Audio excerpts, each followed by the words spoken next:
Hey guys, welcome back to Brain Tools. This is episode 3 on fear. And fear can be construed in many different ways, and it's definitely something that has a role to play in our lives every day, whether or not we realize and recognize it. So today we're going to talk about some of the problems with fear, with chronic fear, how fear works in the brain, and then run through some really great information. Sammy, it's a pop quiz. Oh God. Sam, Oh God. pop quiz time. Sorry, listeners. I just came in there. Sammy, I didn't want to prepare Sam for this. I feel really bad. But ladies and gentlemen, for those listening in, obviously Sam said we're talking about fear. What better way than to start with everyone's biggest fear, pop quiz time. So what we're going to do, Sam, putting you on the spot. Absolutely triggered. Literally on the spot, is what we're going to do. I was doing a little bit of research, going through a few websites, looking at the most common phobias. And as I'm sure listeners might know, phobias and fears have some odd names, some really weird names. So what we're going to do right now, I'm going to test Sam. I'm going to give him 5 different names, and his job is to tell me what that fear is based on the long word that I give him. So what I'd like you to do is play from home as well. God. So I want you to try and actually get these as we go along. Sam, this is your worst nightmare. I know you're all about alt ed. I'm bringing you back to summated assessment, man. I'm having a fear response right now. I can feel my heart beating. I'm palpitating. All right, hit me. What you got? You ready? Okay. Okay, got 5. I'm actually really pumped for this. So the first one I've got for you, nice and easy. What is arachnophobia? Fear of spiders. Good. 1 point. One out of 1. All right, we're going to go to number 2. Ladies and gentlemen, I hope you got the first one. Number 2, what is thalassophobia?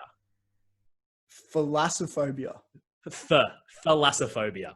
Thalassophobia. Yeah, you're doing really well there, mate. Things. Mate. Down. No, it's fear of deep water, apparently. I have that. You've got 1 out of 2. 1 out of 2. All right, your next one. You ready? Go on. Galeophobia. Galeophobia? Definitely not pronouncing that right. Fear of garlic? Nah, unfortunately not. Fear of sharks. Legit. Fear of sharks? Very, very important. Sam, you're 33% right now. You're failing. It's all right. It's just like university all over again. All right, number 4. Ladies and gentlemen, I hope you're doing a lot better than Sam. Number 4. You ready? Glossophobia. Glossophobia. Yeah. G-L-O-S-S-O. Fear of glossy things. Oh, mate, really? Now you're just not taking this seriously. Now you're literally doing 1 out of 4. Down. It is fear of public speaking. Glossophobia. Interesting. Yeah. And a fun fact for you, 1973, they did a paper around public speaking, and it was found that was the most common fear, so to speak, more so than the fear of death. But its peak, fear of death, is still the number 1. Yeah. Okay. That makes sense. I'm going to end with a very easy one. Okay. Go on. Number 5. What is claustrophobia? Fear of being in small spaces. Yes, there we go. 2 out of 5, ladies and gentlemen. Give him a round of applause. 40%. Still, look, you didn't pass, but it's okay. Ladies and gentlemen, I hope you can tally up your scores, and I hope you did a lot better than Sam. But I wanted to start off a little bit differently because it segues quite nicely into what we're talking about today, which is obviously fear. And so I thought what I'd start by doing is just really unpacking what fear is based on what Sam said. Because he was obviously experiencing that right then. I could see all the pupils dilating. I could see his heart racing. I could see him jumping. The sweat was very noticeable if you are watching the Zoom. It's palpable. It's palpable. Zoom replay. But Sammy, to just give you the definition, fear. Fear is apparently here. It is a negative sensation with the body or an aroused state in response to some form of stimuli. Classic. I said the word test. You were scared. It happened to me this morning, FYI. Saw a spider and I just literally lurched back. And it is a very clear response and an adaptive response. And for those at home, last week we obviously were talking in well-being about chronic stress and chronic fear and how it's actually really important. There is eustress, which is the positive stress. And from an evolutionary perspective, this is really, really important, right? When we were back in our hunter-gatherers days, just doing our thing, if there was a threat nearby, like a tiger or something that was going to eat us, it kind of makes sense for us to have a response that says, oh no, fight or flight, we'll get to that later. There's a tiger. I'm probably not going to stay here right now. I probably need to go somewhere. And that was the whole idea that it was all about survival, right? If we follow natural selection. But it's been really interesting to note that fear, as we've progressed and Homo sapiens have evolved, our technology has been so rapidly changing our environment, especially in the last 100, 150 years. And we've tripled our life expectancy past 100 years. We're the richest from an absolute sense, economically, relatively not so much. And it becomes really interesting that our biological systems, our fear response, hasn't actually caught up to the environmental change. And that becomes a really interesting case for what fear is like in the 21st century, Sam, which is, I know we're thinking about the perfect environment or the perfect storm right now for fear. So right. So right. We've adapted for the savannah, but not the modern jungle, the concrete jungle of suburbia. But I wanted to bring this up, and I thought you'd find this useful, and that was a great segue. But so with the audience, the fact that we live in this perfect environment for fear to overpower the brain. And what I mean by that is currently we are surrounded by uncertainty and ambiguity, which triggers a fear response. It's the brain's way of dealing with a situation it doesn't know how to deal with by turning on that fear response, being ready to fight or flight, which we'll cover a little bit later. We're in a global pandemic.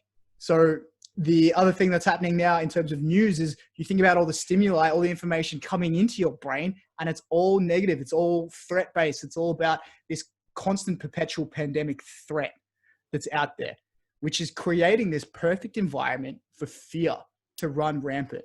This bad news every single day is creating this environment for fear to run rampant. And not only that, we're also living, Kirun, and I don't know if you agree with this, but we're also living in the age of anxiety. For sure. I mean, everyone is anxious these days. We all have things we're anxious about, and anxiety is really a manifestation of fear, a specific fear context, and it's just fear relabeled. So we're really in this environment where fear is able to thrive, which is interesting because I know you looked at fear in the context of the 21st century. For sure. And I think when we talk about fear, you're so right in terms of the savannah. Like we're in the developed world at least, and I'm very mindful of saying that. Like it's not as if we've got tigers in our room, right? It's not like we're facing existential threats every single day about we are going to die. But regardless, we still have those responses, like the fear of public speaking, the fear of like interacting with people. A lot of that social anxiety particularly is coming through. And I suppose there's three questions that I do want to pose to the audience that I think is really important to consider right now, which is like, one, what are you scared of is the really important part to look at. And right now in the 21st century, what role does fear play in your life or should play in your life? And then third is how do we then overcome that? And I think that's what we're going to really deep dive into to get really practical on like how you can actually overcome fear, which is something that people wrestle with and we wrestle with daily. Like, to be honest with you, Sam, I know we were talking personally about our fears, and like one fear I've got, which again is probably a lot of people's, like, I'm so scared of heights, which I know is not the existential part of that, but like, I'm so scared of it. I get close to an edge and I'm like, I need to retreat massively. What's the phobia for that, Kirun? I'm just gotta look that up right here. No. That wasn't on the podcast. Yeah. What about you? Have you scared anything? Look, scared of podcasting mostly is number one fear. No, I used to have a massive fear of talking to strangers, and we're actually going to cover a little bit later in this podcast an implementation I used, the brain tool I used to overcome that fear. But right now, my biggest one is I'm personally terrified of posting on TikTok, which sounds super weird. Why should I care? Yeah. It's a social platform. It's a social channel.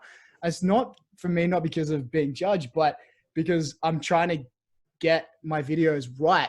And I'm so worried that I'm going to produce something that doesn't work for the audience.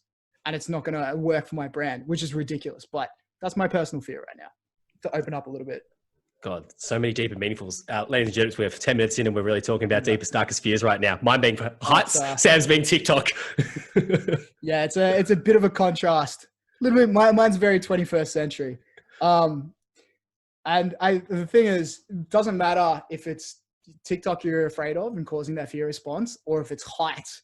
That same threat response, that same fear response in the amygdala is going to be the exact same. And there are a whole bunch of problems with this, which we're about to cover in the next section, where we talk about the problems of fear. What are some of the problems with fear? Well, I want to start off by saying this. If you're at home, even with the best training, preparedness, even exercising, eating well, and doing all the right things, fear can still take over. Your amygdala can still be hijacked, which is where fear happens in the brain. Because fear is this really primal, innate thing. And what fear is it's an associative response to a certain context or stimuli. And what I mean by that is it's your brain seeing something, hearing something, smelling something, feeling something, and associating that with danger. And when that happens, there's a physiological response in your body where your body is now preparing itself.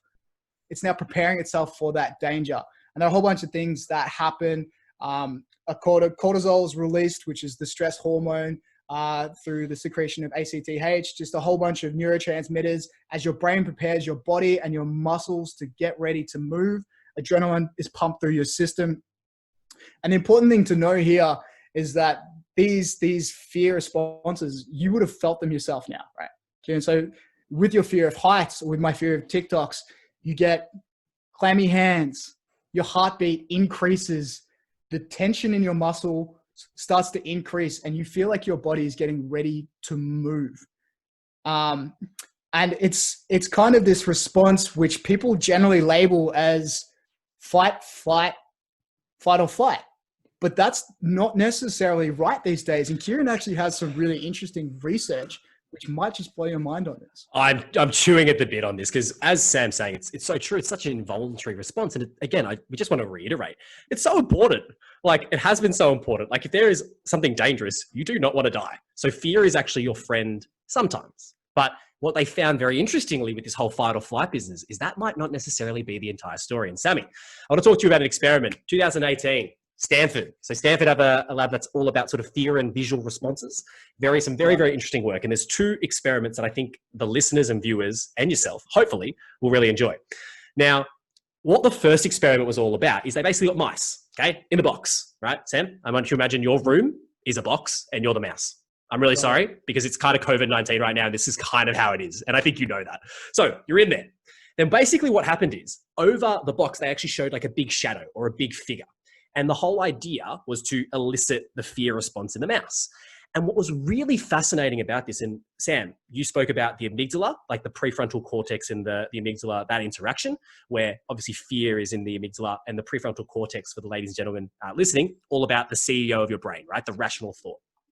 What was super interesting is that they found in nature, fight's not a thing. Like, if it is, such a small proportion of animals actually fight. Right? But we've applied this whole idea that people either fight or flight. The reality is what they actually found was 2 things. It was freeze or flight. That was the most common response for these mouse to this particular thing, and learned over time, obviously, because exposure is really important. The more you expose a mouse to this thing, they learn it. If they don't get a bad consequence, it's okay. But that became really, really interesting to note that we might have got this whole axis wrong.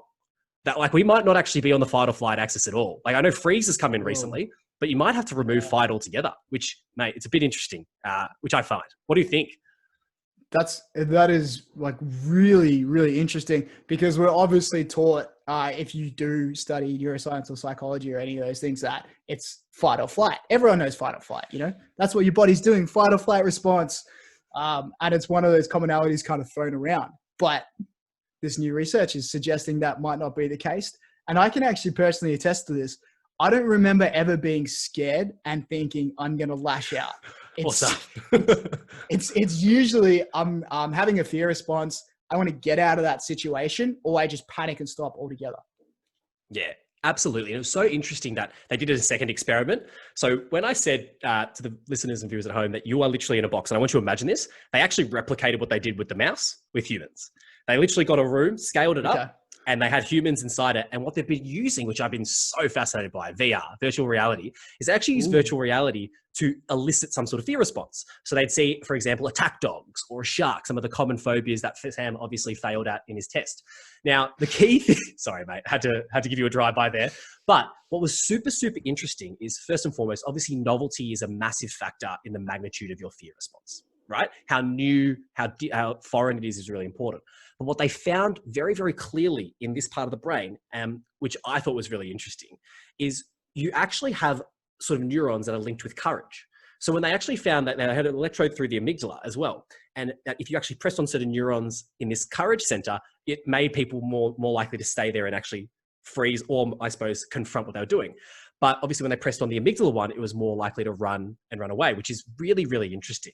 And the whole idea that this ties to is what Sam was talking about earlier, and we talked about in the wellbeing episode, which is this overstimulation of the amygdala, your salient center, your threat detector. Overstimulation of that leads to chronic stress. And once it's chronic, that actually leads to a bunch of psychiatric issues, which is one of the biggest problems we speak about: anxiety, depression. Now, if you haven't seen the wellbeing episode or listened to it, I highly recommend you go through that. But what I want to pass over to you, Sam, just to give the listeners who haven't seen that, just a bit of an understanding of this whole chronic stress, this fear response idea. Yeah, definitely go listen to that episode like Kirun just referenced, and stick around because we are going to talk about practical stuff that is coming up. But this chronic fear response actually has physical changes to the brain, which is really crazy. So what happens in a state of chronic fear or chronic stress, because the hormones are the same, is parts of the brain responsible for learning, the hippocampus, the hippocampal cells, shrink. And parts of the brain responsible for thinking, the PFC that Kirun alluded to earlier, which is responsible for all your really processing and high level functioning, also shrinks. But the part of your brain, responsible for fear, responsible for that response, grows. So over time, people who are chronically anxious or chronically stressed, one and the same when it comes to the hormonal response, they get better at being chronically stressed and chronically anxious and chronically afraid, while also decreasing their ability to learn and decreasing their ability to think. Self-fulfilling. Which is really huge self-fulfilling prophecy. Absolutely. Yeah. Absolutely. It's and there's all these things that are happening at a hormonal and neurotransmitter level in the brain, which is why this response happens in the hippocampus and the PFC. It's actually a protective mechanism, but it basically just means that being chronically afraid or chronically anxious has really like long-term repercussions for how you can think and learn new things, which leads really well into your research you did around self-actualization and overcoming fear and the problems there. Yeah, and it's a really interesting point, ladies and gentlemen, just to sort of stop and prop, which is obviously give juice to the idea of chronic stress and the psychiatric disorders that come with it, post-traumatic stress disorder, anxiety. What's a really interesting one to think about though these days is Maslow's hierarchy of needs talks about self-actualization being at the top, right? Which is your meaning, your overall purpose in life. And because we've gotten so much richer, because we're satisfying in most parts of the world those basic physiological and safety needs, we're getting to the point where we're sort of asking ourselves, what does this all mean? And I don't want to get so deep and meaningful, but this whole idea of living a full life, or eudaimonia, as we said last time, meaning and purpose being really important. So, Sammy, I want to give you a quote that I saw the other day. And I'm not going to lie, it slammed at me like a ton of bricks. I just want to see if you have the same reaction. You ready? Hit me. Confucius, pretty wise man. He said once, humans have two lives. The second starts when you realize you have one. Oh, mic drop. Deep. So deep though. Very right? deep. But it hits you like that because you realize, and you're sort of sitting there being like, hold on, what is Confucius trying to say? He's like arguably saying that we waste a lot of time, but we waste a lot of time in fear. And the key thing to understand is like, what are you actually scared of? And Sheryl Sandberg's Lean In, the former Facebook CIO, in her book Lean In, she talks about this question repeatedly. And she's always saying, what would I do if I wasn't afraid? What would I actually do if I wasn't crippled by fear? And reaching that purpose, and I know this seems quite motivational. I don't mean to get all Tony Robbins on you, but the whole idea of like discomfort is arguably where the most growth comes from. And this is where it becomes really interesting, that this whole idea of discomfort, and they've done a bunch of research into this, and I'll put in the show notes as well. While fear and pain, they're useful and they protect us from harm, we often get the causation wrong. Like our brain as a heuristic, we often get what is actually causing the fear wrong. So a really good example of this is public speaking, arguably something that people really struggle with. And you spoke about that earlier, in that when we go up on stage, we say, I'm scared of public speaking. And what happens is you go on stage, again, self-fulfilling prophecy, where you actually end up presenting to someone. It doesn't necessarily go well in your opinion. And you say, I'm not good at public speaking. I don't want to do it again. But you've actually got the attribution completely wrong. It's not that public speaking is actually causing you the fear or the stress. It's actually the people not reacting positively to you that is actually causing that. You're actually worried about the external thing, and that's the actual cause. But the public speaking itself is not the cause. And so this is where we have a tendency to overgeneralize our fear responses without really unpacking it. I know we're going to get to the idea of implementation, talking about CBT and really using our prefrontal cortex to engage, like, what am I actually scared of? Why am I scared of? What does it look like? But I put that forward to be like, that's probably the big problem right now is like, what are you not doing that you should be doing? So are you kind of saying here, and probably really true today, that we think we're afraid of the wrong things? Yep, spot on. But we learn. We learn, exactly right, because fear is associative. It's actually fear conditioning. They call them fear memories, where your brain learns to have a fear response to a certain context, a certain stimuli, and in a situation that would be a public speaking situation, and the context is people responding negatively, but then you assume it's the actual public. That is so interesting. It might be really subtle, but I can, like, if when you really, really look down, it's that whole idea of actually analyzing, why am I scared of public speaking? Yeah. Going one level deeper to the actual causative element. And that's what we're going to talk about in these brain tools that we implement, is to actually get to those things that would actually give you meaning, where discomfort, is going to lead to that growth. Like, obviously, how do you get to that situation? But once you're in that situation, what do you do? And I think that's going to be really, really interesting as we move into, obviously, what overcoming fear and the benefits of doing so, and actually how to get that done. Yeah, which I'm really excited for. We've got some really unique brain tools coming up. So stick around, they're coming around soon. But that's super interesting. And it leads directly into our next segue, which is, the benefits of overcoming or mastering your fear. Awesome. Now we're back, obviously, to now look at, when we overcome fear, what is actually the benefit of doing so? And I know, Sam, if we overcome fear, it's a really, really important thing, but there's some really clear benefits that you've looked at on a real micro specific level that I know you want to share with the audience. Hit me. Yeah, I'm really excited about this because I've felt them myself personally. From a micro level, when you learn how to quasi control your fear response or to manage it more actively in the moment, you're able to do so many more things, because you can now take action. And when you think about fear, what it does is it's trying to stop your body from taking action. That's what happens when your amygdala becomes hijacked, when your body shuts down and gets ready to freeze or flight, not fight, as Kirun said. Your body and your brain is being prepared not to do anything. So learning how to overcome and manage this fear response or reduce its impact on you is really, really powerful in the micro, because you can start to take control of some of those psychosomatic experiences you had, those fear responses where your body tenses up and you can't think as well and your memory doesn't seem to work, and now you're stressing about a million different things. That fear response, being able to control it in the moment, is really, really powerful, because it suddenly unlocks your ability to take action, which leads directly into some of the personal growth stuff that I know you're about to cover, Kirun, and I'm really, really interested in. Yeah, and just on that point, Sam, I think that's super, super interesting. That's the thing that everyone associates with, is those physical, really, really visceral feelings of stress. Like, I think that's the thing everyone sort of can associate with, like, especially like pre-race when you're doing something or anything like that. It becomes crippling. And I think that sort of segues really nicely into a quote by a guy called George Washington Danair. And I think it sums up where we want to get to as a community pretty quickly, which is, everything you've ever wanted is sitting on the other side of fear. I'm going to repeat that. Everything you've ever wanted is sitting on the other side of fear. And I think the key thing to be mindful of is that personal growth, that motivation, that focus, that eudaimonia that is on the other side of fear is a really interesting to think about, but it's so hard to see. Like, it's so hard to see the benefit and the good of going through something that so very clearly, visually and viscerally feels uncomfortable and feels bad. But it's that whole idea of like, no pain, no gain, right? And so the question you got to ask yourself is, how do you actually, what tools can you use in order to actually go through that experience to get to the other side? And how do you tame that inner voice in your head that says, don't do this, don't do this? And how do you say, shut up, I'm doing this? And that's such a good quote. And what tools can you use? Well, lucky for you, we're about to share some tools with you. That brings us into our next section, implementations, the brain tools section. This is the part of the show I know you've been waiting for, the practical, implementable brain tools that you can use today to start conquering your fear, to manage it, to really mitigate its effect and impact on your life.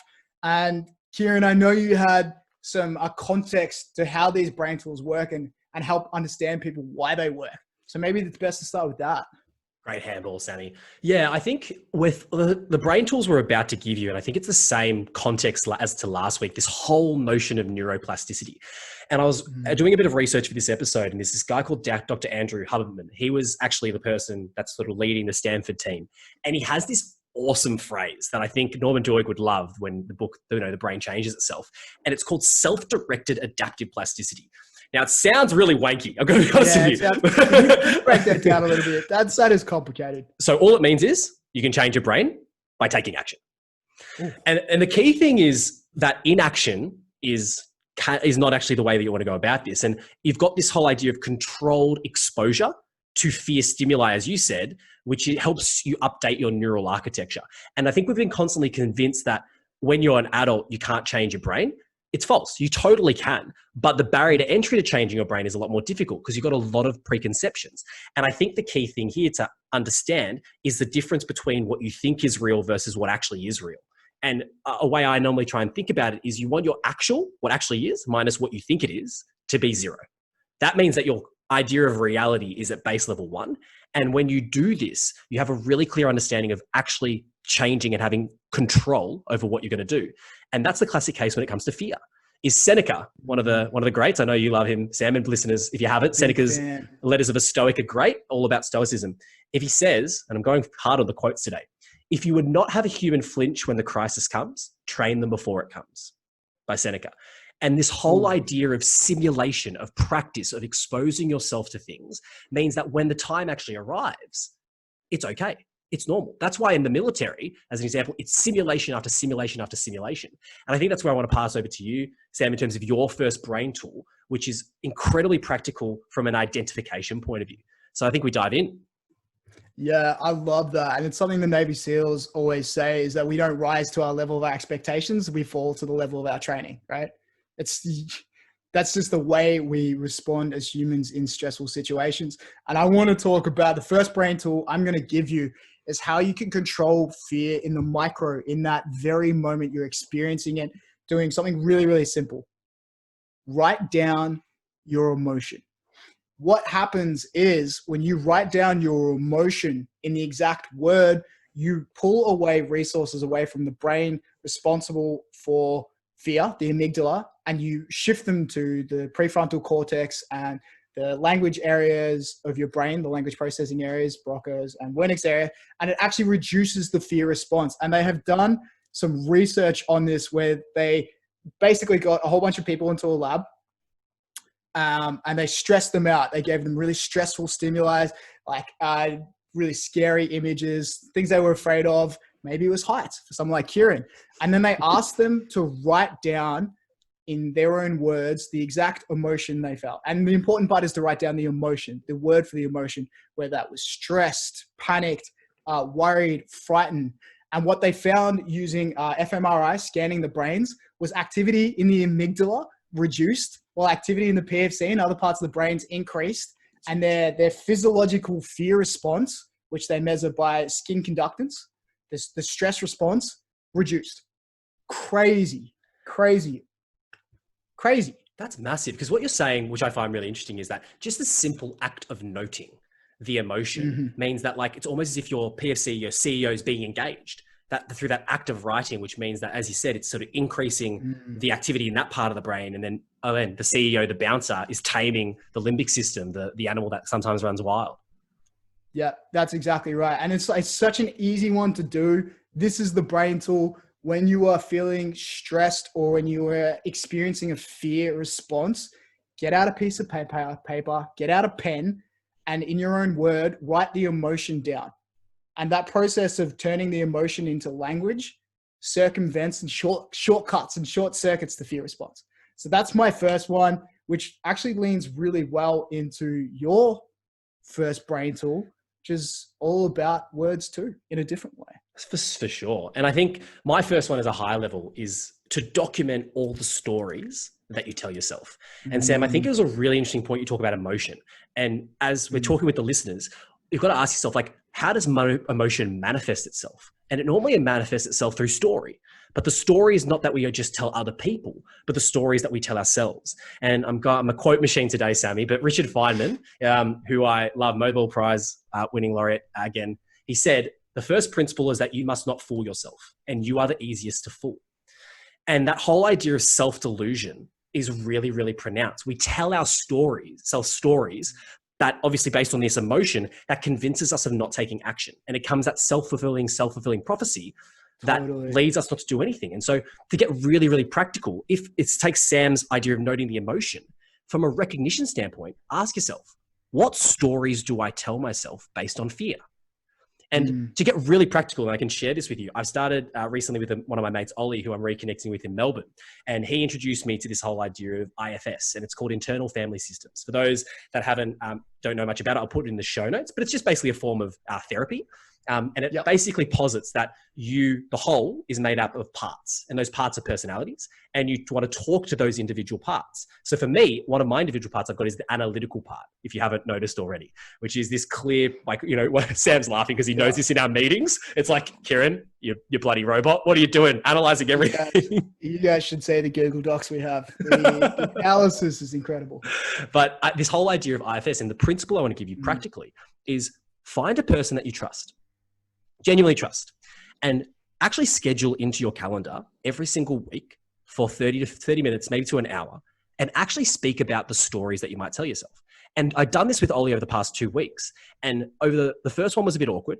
The second one was so much easier because I got used to the discussion point. But that self-awareness feedback loop of actually saying, hey, what I think is versus what actually is so far removed that it gives you that context to be like, hey, maybe this story isn't beneficial to me. Maybe it's based on fear, and the fear is all inside my head. As Naval Ravikant says, it's not peace of mind, it's peace from mind. And I think that becomes a really important tool that we can link, hopefully for you as listeners, noting the emotion, but looking at what the story is that is manifested as a result of that emotion. Totally. Can I add a tiny bit of color commentary to that? Some context. So you talked about self-prophecies or self-fulfilling prophecies. There is actually a brain mechanism that lives inside your head that make these a reality. And it's called the reticular activating system, or the RAS. And what its function is to do is to confirm evidence of things you already believe or think. So as Kirun says, if you're having these fear conditioned memories, responses, and thoughts or narratives, your RAS will look for information that confirms these exist. It's called confirmation bias. There's a whole bunch of research on it. And this is why it becomes a self-fulfilling prophecy, because your brain starts to discredit information that disagrees with this viewpoint, that says, no, Kirun, you're not afraid of this, while actively seeking out information that says, yes, Kirun, you are afraid of this. And that's where the perpetual cycle comes in. It's not us talking about it. It's a function of your brain, the self-fulfilling prophecy. Super, super interesting. And I think it's really important that we note on this one that Sammy and I aren't psychiatrists, and we're not psychologists, and we're not going to sit here and say that you should do this to solve something like post-traumatic stress disorder, right? There's obviously professionals for that. I think where we're coming from here is in the moment, in the everyday capacity, using it as a tool, or having it as a tool or mechanism that you can use, as opposed to saying this is going to be the silver bullet that solves some deep-rooted problems. And I just want to, I know it's a classic disclaimer, but I want to be really mindful about that for people that are listening, to say that this is not medical advice, or this is not psychology advice. This is just what's worked for us. If you need help, go and get help. Yep. We're not professionals in this space. We're just suggesting a couple of things you can do that are practical to help in the moment, or from the research, and whether or not they work is going to be dependent on you and how you use them. And if you do need help, I encourage you, reach out, get therapy, get professional help, because it'll be much more tailored to your situation. But I want to talk about my next brain tool, number 2, which was brain tool number 2, and related to my own experience and situation. And it was exposure therapy, or brain tool 2, baby steps. And the idea behind this one is, whatever you're afraid of, you want to expose yourself in small, tiny ways that don't induce a massive fear response to that stimulus or to that certain situation or environment. And over time, increase your exposure. And what this does is it kind of rewires your brain and retrains your brain to decrease that threat response in response to this situation or circumstance. And I'll give you a personal example. I'm ready.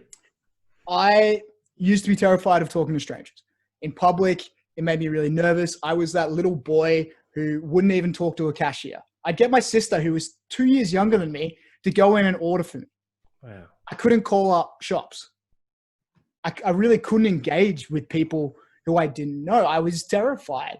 And I knew this was a bit of a problem for me. So when I started going through university and acknowledged that, hey, this is definitely not a way I can go throughout life. I don't have someone there all the time to talk to random cashiers for me. I started using a bit of exposure therapy, which is based in cognitive behavioral therapy. It's a really well-established discipline. And I started getting small bits of exposure. So maybe it was a couple of words exchanged with a cashier or someone I was talking to at a shop front. And then I'd expand that out to a couple more words the next week with some people at like a bus stop or a train stop. And eventually, over time, I exposed myself to the point where I was having casual conversations with people I'd never met. And I went from being terrified of talking to someone on the phone who was taking my order, which is not a stressful situation for 95% of the population, to being able to talk to almost anyone in any situation purely by exposing myself in baby steps to that situation, which was causing me stress. That's huge, mate. I mean, I'm going to be honest with you and level. I didn't know this, but No, it's pretty nuts to think like we're doing a podcast now. We're having conversations. I seen you interact with other people, and the fact that this was something that was pretty crippling for you, it really surprises me. And I think that raises a huge point, which is like, we don't, just because people have an outward appearance doesn't necessarily mean that's consistent with what's going on inside. Totally agree. And I know this to be true with so many people I know who appear externally confident, but are often dealing with debilitating fear or anxiety, as I was in that situation. And this really leads into how you can expand that fear. So my brain tool is get exposure over time, baby steps, but expanding out what you're comfortable with. Kirun, did you have a brain tool for that? Oh, yes, I do. And it links so nicely. How did I know? We're syncing. My number 2 is, I'm going to talk about Seneca a bit as well, but it's to practice discomfort once a week. And I think what Seneca in his letters talks a lot about is that poverty is both a mindset and a condition. And he talks a lot about the conditions or the environments of what poverty is. And he's got a quote here because I don't want to just get it wrong and I need to attribute it to him. But he basically says, set aside a certain number of days during which you shall be content with the scantiest and cheapest fare, with coarse and rough dress, saying to yourself the while, is this the condition that I feared? And I think that is so interesting that he would practice poverty, if you will, every single week. So he wouldn't sleep on his bed, for example. He'd sleep on the floor. He'd wear the scantiest clothes and ask himself that if this is meant to be the worst situation, or one of the, how bad actually is it? And again, it's that whole idea of correcting what you think it is versus what it actually is. And to get really, really, really practical, you need to just be mindful of the way your brain plays tricks on you. Now, to get super practical on how you could do this, for me, from personal experience, I remember trying this when I was really getting into stoicism. And all I do to start is twice a week, I'd sleep on my floor. Instead of my bed, I'd sleep on my floor. And I would literally just get used to that and realize, hey, look, maybe my neck hurts a little bit, but this isn't that bad. Right. And then I'd went a step further. And instead of wearing like some nice clothes, sorry, mum, and thank you very much for getting them for me, but I would just literally just wear the same set of clothes over and over and over and over again. Just because like, hey, if I only have this set of clothes and I had to wash them, I can. And I think getting experience with an alternate reality that might seem uncomfortable from a distance, but actually when you come to it and you're right near it, it's not actually that bad. And I know this might seem like coming from a very privileged thing. It's like, we've got clothes, we've got all these things. There's a lot of people in the world that don't. But I think practicing that deliberately, and to get practical, put that as a theme on your calendar. So quite literally putting it as a theme on my calendar is like, I know this is going to happen on a Saturday or a Sunday. Pick that day that you do this. And I think that then extends to something that Sam and I are thinking about for the Brain Tools community, but is sort of an idea of a 30-day discomfort challenge, where we actually seek things that make us feel uncomfortable, and we do it obviously as a community together, but it's a frequency part. What gets scheduled gets done. So if you do have something that you want to make you feel uncomfortable, put it in your calendar. If you're going to actually do it, put it in there and practice it, because as Sam said, over time, it's really important, the actual act itself. And then what becomes important is the frequency. So to bring the tool together, I suppose, is to practice that fear, practice that discomfort every single week, because that exposure over time makes your expectation and reality go to zero. Crazy. So it's just like expanding out your fear comfort circle, so to speak, deliberately. by scheduling it in. Spot on, Savvy. And yeah, hopefully then on the other side, as we say, the good stuff is on the other side of that discomfort. Oh yeah, powerful. I like that. I've had that as my own personal experience of practicing discomfort. I actually used to do fasts for a while. I do 3-day water only fasts, and I found afterwards, I was more confident in myself over time because I knew I could do something as uncomfortable as that. Makes so much sense, mate. And to pass it on to you, I know you've been gnawing at the bit on this one. So just for the listeners, Sammy came to me with this, be like, Kirun, I've found something really recent research-wise that it's going to blow your mind. I haven't heard it yet. So he's been talking it up big time. I know he's going to deliver. But Sammy, what's your third and final brain tool that you want to share? Oh yeah, brain tool number 3. I'm so excited for this. It is really recent research, and it's called counter conditioning. And what it means, and that sounds like a whole bunch of mumbo jumbo, but here's the brain tool. Reward yourself for exposure to the thing that induces you fear, but with just a picture. Reward yourself to what causes you fear with just a picture. And I'll tell you why, because research found that doing this short circuits the brain's fear response and replaces it and reroutes it towards a reward. And there's a research that was done in 2016 by Kazumi et al. In the nature of human behavior. And what they did was essentially they took an image. They took this photo. And the image basically represented the fear-inducing stimulus that the people in the experiment were exposed to. And they just took a photo of it that didn't have the same resonance and it only kind of similarly replicated it. And they gave these people over 5 days, they gave them rewards for seeing this stimulus. And in this example, it was a red circle.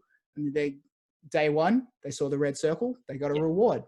Day 2, they saw the red circle, they got a reward. Day 3, by day 5, when they showed the threat stimulus, they showed the image, which was threatening, not the red circle, but the actual image itself. And they measured perspiration, skin conductance, and other measurements of stress and fear. The threat and fear response had just dropped through the floor. And these people, all they've been doing is looking at a photo and getting a reward. Crazy. It's so that they called it hacking the brain to overcome fear without exposure to that thing causing the fear. And here's the practical way you can do this. If you're afraid of something, whether that's, let's use spiders as an example. If you're afraid of spiders, what you could do is look at just a photo of a spider or maybe even a cartoon spider, something that doesn't cause you a massive threat or fear response, and reward yourself for doing that. Eat a piece of chocolate. And if you do this over time, what happens is you rewire your brain's circuit towards reward of that threat stimulus subconsciously without even having to feel afraid. And I'll just quickly give you how I'm doing this personally. Please. I told you I was a little bit afraid of posting TikToks. What I've been doing is I've been watching people recently post TikToks and record TikToks. And then after watching that, I just eat a piece of chocolate. And I've found that now when I go to record a TikTok and post it, I have this weird thing where my brain thinks, oh, wow, this is good. I'm probably going to get a piece of chocolate. Like there's this reward response in my brain, and it's making it so much less scary for me, which is crazy. That's awesome, mate. One thing I'm going to say, mate, one of us has already got diabetes. We don't need 2 of us having diabetes, all right? So, but the premise is very interesting, that whole idea of exposure through a visual and the pairing of reward, which it shows how very clearly, and I'm mindful of conjecture, but there is a lot of research done in the role that dopamine plays within the fear response in the limbic system. So this whole idea of reward and fear being a very clear learned sort of relationship or dichotomy is a really interesting 100%. One. I think that's very, very, very interesting.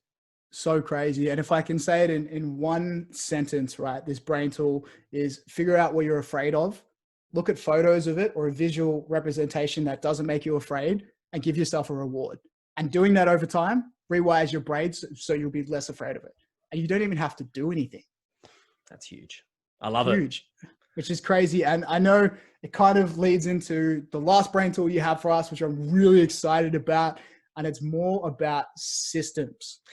Spot on. And I think the third one is create and trust systems with people, not your willpower. Now, I know that's a long-winded one, but I'm going to break it down. Okay. Please give us the details. And in preparing for our 4th episode, Sammy, which is going to be on habits and sort of routines, I was reading Atomic Habits by James Clear in preparation for it. Ladies and gentlemen, we'll be talking about that in next week's episode, so look out for it. And he's got a quote that is so similar to what you talked about with the Navy SEALs, but it just, again, it hit me. Quote, I think we need a quote counter. I think this is quote 10. But we should get paid by quotes. I would love some affiliate marketing quotes. If anyone does that out there, we are open to opportunities. So the quote is as follows. People don't rise to their goals. They fall to their systems. That's by James Clear. And it really thought about it, like, which is that, sorry? Can you break that down a bit? I'm going to break it. So we always have a tendency with this whole idea. Let's just take fear as an idea.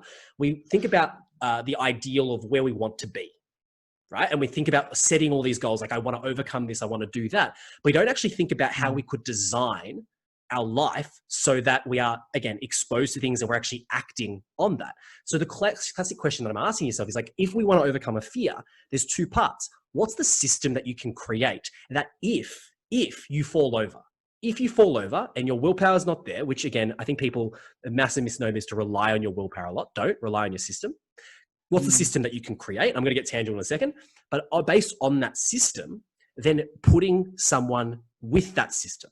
And that's what we call a social accountability.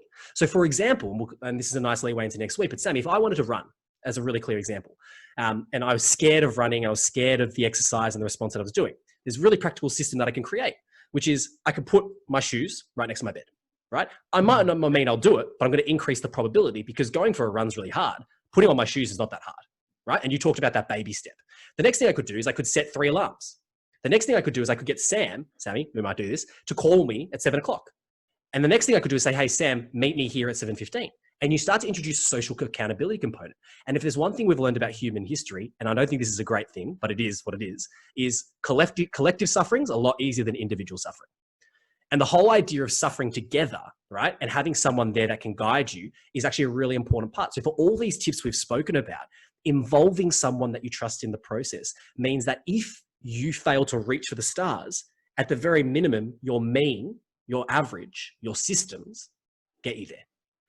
And so you want to make sure you think about it. So getting really practical as a final one, once you've done that system and designed it, which we'll talk about next week, you track your progress. It's a wall tracker. It's ticking off so you have a positive feedback loop that, hey, I'm actually doing this over and over and over again. It could be just a calendar where you do X and you do the Seinfeld method, right? Where you start to build up this momentum. And hey presto, after 7 times, 8 times habit, you've broken down those barriers. And hey, who knows, you might have overcome your fear. That's so powerful. And I've actually used this without even realizing I was using it in my own life. So for example, I used to, the fittest I've ever been in my life was when me and a friend lived near each other's houses and we made each other sprint 3 times a week by just showing up at the other person's house. If I woke up before him, I'd show up at his house. If he woke up before me, he'd show up at my house. That's super interesting. Systems. And like, there's a final one on that. Public speaking. Like I've been fortunate to train hundreds of people in public speaking based on the work that we do.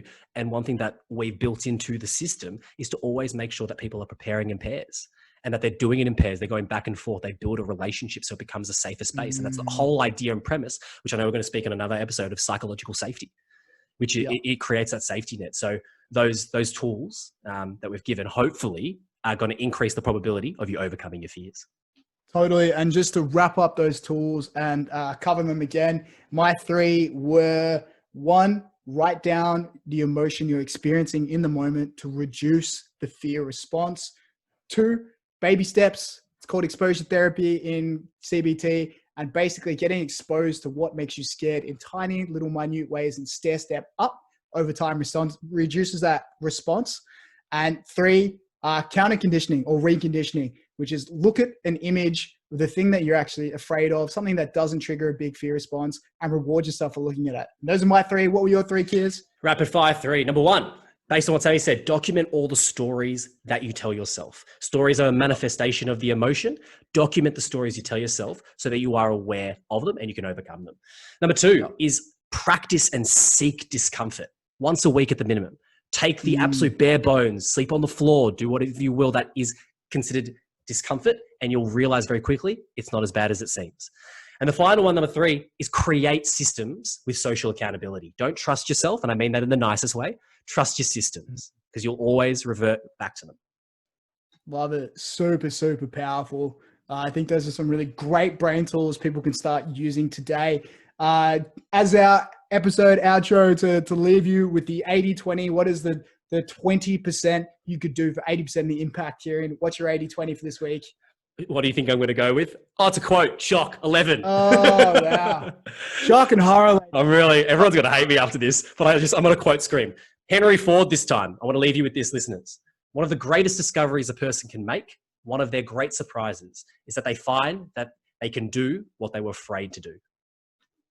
Oh, powerful. I wish I had a quote like that. Yeah, I'm going to go with my own self-created quote, which has nowhere near the eloquence of Henry Ford. My simple 80-20 is when you are feeling scared, witless, write it down. Write down your feelings, write down your thoughts, your emotions, particularly label them, because just doing this just doing this reduces the fear response. So write it down. Journal. Here's a pen. Write it down. Here's the pen. Thank you so much for joining us again for another episode of Brain Tools. Really excited for next week's episode. Kirun, what are we talking about next week? I do know what we're going to be talking about next week. I've got this right. We're going to be talking about habits and routines and how you can obviously build those to live a better life. Super powerful and super relevant right now. I know a lot of people in my network, a lot of my friends and family are struggling with their routines and habits, so disrupted. So that's going to be amazing. Look out for that coming up next week. And also come and join us in our community, in our Brain Tools community, which you're going to hear a bit more information about just after this. And that's about it for me for this week. Bye for this week. See you later, guys. See you guys.